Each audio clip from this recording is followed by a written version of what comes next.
New Jersey stashed more than $4.6 million in tax revenue from the sale of recreational cannabis in just the first 2 months of the marketplace opening. The total sales between April 21st and June 30th was a cool $80 million, give or take a few. Industry leaders say the market's performing exactly as they expected, and they believe it'll grow as more businesses come online and the cost of cannabis comes down.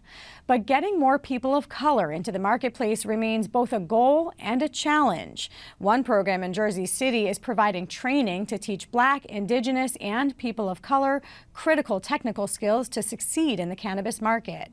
Melissa Rose Cooper reports as part of our ongoing series, Chasing the Dream, looking at justice, poverty, and economic opportunity. Dispensaries can accept credit cards with no problem. A, true, B, false. It's illegal. We'll be going across state lines. Federally legal. Right. Interstate commerce. Good job. The race is on to see who can be the first to answer the question right. But instead of competing against each other, these adults are actually learning together, taking part in the inaugural class at Minority Cannabis Academy here in Jersey City. We're an adult learning academy, really centered around workforce development and job placement. So we're bringing 25 students in from Jersey City, Newark, Irvington, teaching them bud tending and horticulture. They're meeting twice a week. It's an 8-week hands-on program. Students are taught by experts in the cannabis industry, learning all about the different strains of marijuana and what it takes to work in a dispensary. Brendan Robinson, co-founder and president of Minority Cannabis Academy, says the program is a way to get Black and brown communities who are often left out involved in a growing industry that could ultimately create generational wealth. When you look at the industry as a whole, we have less than 5% ownership in it, right? When you walk into these dispensaries across the state, you don't see the same representation in cannabis that I saw growing up, right? That so many of my peers saw growing up.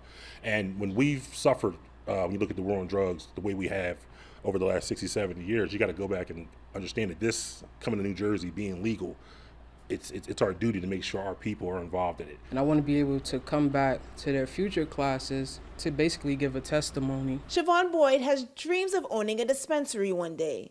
Boyd uses cannabis to help with back pain, and as an EMT worker, sees firsthand how it can help others. One patient I had, she stopped taking her lupus medicine. She always lets me know, like, I'd rather smoke or eat rather than take this medication the doctor gave me because it's pulling her hair out. It's making her lose weight. It's making her gain weight. She's retaining water. With cannabis, she feels as though it balanced her out. Julian Landrin has been taking cannabis to relieve his anxiety for about 7 years and believes it's the best form of treatment for him. I've sought out therapy, so I've actually talked to a medical professional about that. While that definitely serves its purposes as well, I feel like for me, the plant will at least allow me to take care of the matter at hand immediately as opposed to waiting for my next therapy session. Now Landrin is excited to know more about how cannabis works and the future possibilities the industry can bring for him. And I myself come from the finance industry right now, but I definitely wanted to educate myself a little more on the ins and outs of everything and possibly even transition into another industry. So I saw this opportunity as a great way to really take that first step. But what I love about the students is that they are already expressed the fact that when they get done the program, they want to come back and help the ones in the next program. And that's what we want to build, as an ecosystem, a culture, reach one, teach one type of vibe. And we're on that path. The pilot program at Minority Cannabis Academy will end in September. Plans are in the works to start back up early 2023, with classes running continuously throughout the year, giving members of this community a chance to succeed in this growing industry. For NJ Spotlight News, I'm Melissa Rose Cooper. Major funding for Chasing the Dream is provided by the JPB Foundation, with additional funding from the Peter G. Peterson and Joan Gans Cooney Fund.